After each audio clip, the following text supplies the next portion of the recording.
It has been called the rant heard round the world. After a month of nonstop bailouts and stimulus packages, the Obama administration had announced a new bailout plan, this one designed to rescue underwater homeowners. On February 19, 2009, CNBC's Business News Network editor Rick Santelli blared from the floor of the Chicago Mercantile Exchange, "The government is promoting bad behavior. We're thinking of having a Chicago Tea Party. All you capitalists who want to show up on Lake Michigan, I'm going to start organizing." On April 15, 2009, cities all over the country witnessed the first large-scale Tea Party protests, as an estimated 268,000 Americans showed up at more than 200 different locations. And that was only the beginning. The protests continued, peaking on September 12, 2009, when, by some estimates, more than 100,000 Americans marched on Washington, D.C.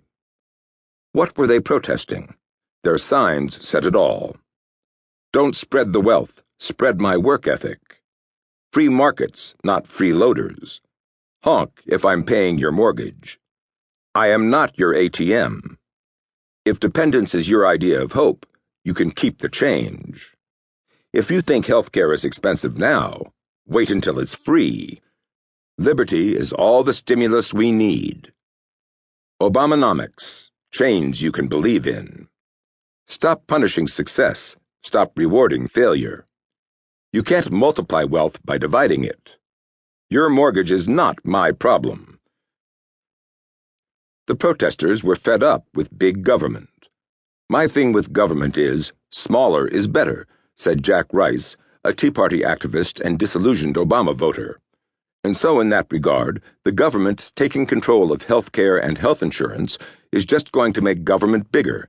I don't think that they will do a very good job. Rice was not alone. As much as a quarter of the electorate has declared its support for the Tea Parties. They are perhaps the most tangible sign of the widespread alarm at the rapid growth of government over the last few years. In an October 2008 piece titled "Big Government Ahead," New York Times columnist David Brooks predicted that the financial crisis would help the Democrats win the presidency and expand their control over Congress. What would follow, he said, would be a flood of new spending, coming in 4 streams: bailouts, more stimulus packages, Keynesian-style government spending, and a new government health care plan. "When you add it all up," concluded Brooks, "we're not talking about a deficit that is 5% of GDP, gross domestic product, but something much, much, much larger." It doesn't happen often, but David Brooks was right.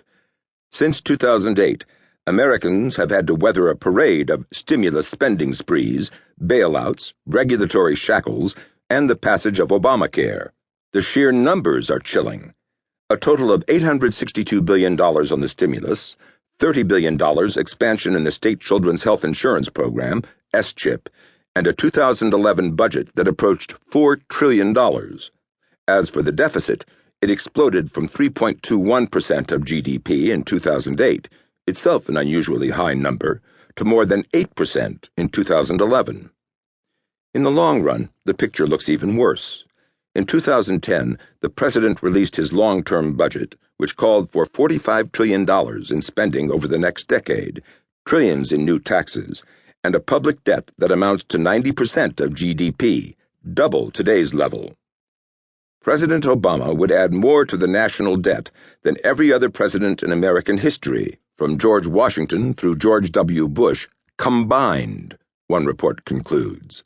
Meanwhile, Obama has done nothing to address the looming entitlement crisis and the $66 trillion in unfunded liabilities we face. The growth of state spending and state controls under Obama is disturbing, to say the least. But that growth didn't start with President 44. George W. Bush not only championed what was then the largest expansion of government regulatory power since the New Deal, Sarbanes-Oxley, and the largest expansion of the entitlement state since the Great Society, the prescription drug benefit. He managed to increase government spending by 50% in 8 years.